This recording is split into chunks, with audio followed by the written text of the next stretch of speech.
చనిపోయిన వ్యక్తి పైన పొలము గాని, బ్యాంకులో బంగారం గాని, డబ్బు గాని ఉంటే ఏ విధంగా తీసుకోవాలని ఇదివరకే మన ఛానల్లో ఫుల్ వీడియో కూడా చేయడం అయితే జరిగింది. ప్రతి ఒక్కరు కూడా ఆ వీడియో చూడకుంటే ఆ వీడియో అయితే చూడండి. మీరు ఎవరైతే చనిపోయారో వాళ్ళ యొక్క పొలము మీ ఫ్యామిలీలో అంటే చనిపోయిన వ్యక్తి యొక్క భార్య గాని, కొడుకు గాని రిజిస్ట్రేషన్ అయితే చేసుకోవచ్చు. ఇది రిజిస్ట్రేషన్ చేసుకోవాలి అని అంటే చనిపోయిన వ్యక్తి యొక్క ఆధార్ కార్డు ఉండాలి, డెత్ సర్టిఫికేట్ ఉండాలి. అదేవిధంగా ఎవరైతే రిజిస్ట్రేషన్ చేసుకుంటున్నారో వాళ్ళకి ఆధార్ కార్డ్ అయితే ఉండాలి. మీరు ఆన్లైన్లో స్లాట్ బుక్ చేయాలి భూభారతిలో.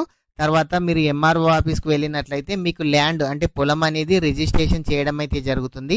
ఒకవేళ బ్యాంక్లో అమౌంట్ కానీ, గోల్డ్ బంగారం కానీ ఉన్నట్లయితే కంపల్సరీగా వాళ్ళకి నామినీ అయితే ఉండాలి.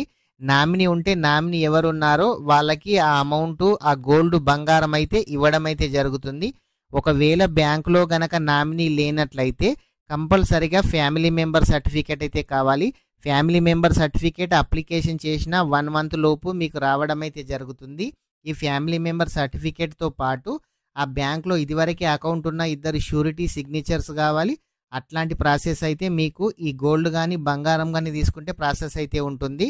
ఎవరైనా సరే దీని గురించి మీకు ఎటువంటి డౌట్ ఉన్నా మన ఛానల్లో ఫుల్ వీడియో చేయడం అయితే జరిగింది. ఆ వీడియో అయితే చూడండి ఫ్రెండ్స్. ఇంకా ఎవరైనా సరే మన ఛానల్ కనుక సబ్స్క్రైబ్ చేయకుంటే మన ఛానల్ని సబ్స్క్రైబ్ చేయండి, వీడియోని లైక్ చేయండి. Thank you friends.